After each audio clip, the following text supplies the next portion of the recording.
এই লোকেই সব উত্তেজিত করছে এবং সবাইকে ডেকে নিয়ে আসছে। ওনার নেতৃত্বে হয়েছে, এই নেতৃত্বে হয়েছে, এই লোকের নেতৃত্বে এগুলো হয়েছে। উনি সবাইকে উত্তেজিত করে দিচ্ছে ভুয়া ভুয়া স্লোগান দেওয়ার জন্য। সেনাবাহিনী আসা পড়া সব দৌড়। আল্লামা মামুনুল হক সাহেবকে রুমের ভিতরে আটকে রেখে আক্রমণ করার চেষ্টা করেছিল এই ববি হাজ্জাদের বাহিনীগুলো, বিএমপির এই সন্ত্রাসী বাহিনীগুলো। চলুন আরো বিস্তারিত এই ভিডিওতে দেখে আসি ইনশাআল্লাহ। যে কিছুক্ষণ আগে এখানে ববি হাজ্জাদ সাহেব 12-15 জন লোক নিয়ে ঢুকছে, তারা আমাদের উপরে হামলা চালাইছে। মাঠে কিন্তু সেনাবাহিনী আমরা যাচ্ছি, দুই পক্ষ কিন্তু এর মধ্যে দুদিকে কিন্তু ধাওয়া দিয়েছে সেনাবাহিনী, দুই পক্ষকে দুদিকে কিন্তু ধাওয়া দিয়েছে। শুধু এখানেই শেষ নয়, আল্লামা মামুনুল হক সাহেবকে সে অলরেডি এর আগে থেকে তুই তুই করে কথা বলা শুরু করেছে এবং কি বর্তমানে মামুনুল হক সাহেবের বাপ দাদাদেরকে নিয়েও তারা সেই ববি হাজ্জাদ খুব বাজে ভাষায় মন্তব্য করতেছে যে তারা নাকি চাঁদা উঠাতো, আগে চাঁদা উঠিয়ে তার পরিবার বংশধর কত টাকা রেখে গেছে। ববি হাজ্জাদ এই কথাটাও বলেছে। চলুন শুনে আসি এই কথাটা।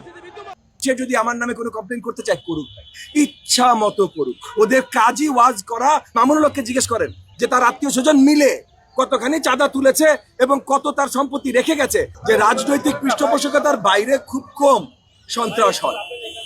আমি যদি ধানের শীষ মার্কায় ভোট পেয়ে জয়যুক্ত হয়ে আসি, তাহলে কোনো ধরনের রাজনৈতিক পৃষ্ঠপোষকতায় সন্ত্রাস এখানে হবে না। চাঁদাবাজির আমার দরকার নাই। মোহাম্মদপুর 13 আসন আপনারা যে কেমন একজন ব্যক্তিকে হারিয়েছেন, এটা আপনারা এখন বুঝতে পারলেন না, বুঝতে পারবেন সামনে, এখন এটা বুঝবেন না। আপনাদের উচিত ছিল প্রত্যেকের জায়গা থেকে প্রতিরোধ গড়ে তোলা এবং মামুনুল হক সাহেবকে যেভাবে হোক সংসদে পাঠানো, কিন্তু এটা আপনারা করতে পারলেন না। এটা আসলে ব্যর্থতা, মুসলমান জাতি হিসেবে আমাদের ব্যর্থতা যে একজন শাইখুল হাদিসকে আমরা সংসদে পাঠাতে পারলাম না। এটা আমরা চক্রান্তের জালে ফেসে গেলাম। এটা আসলে একটা আফসোসের ব্যাপার।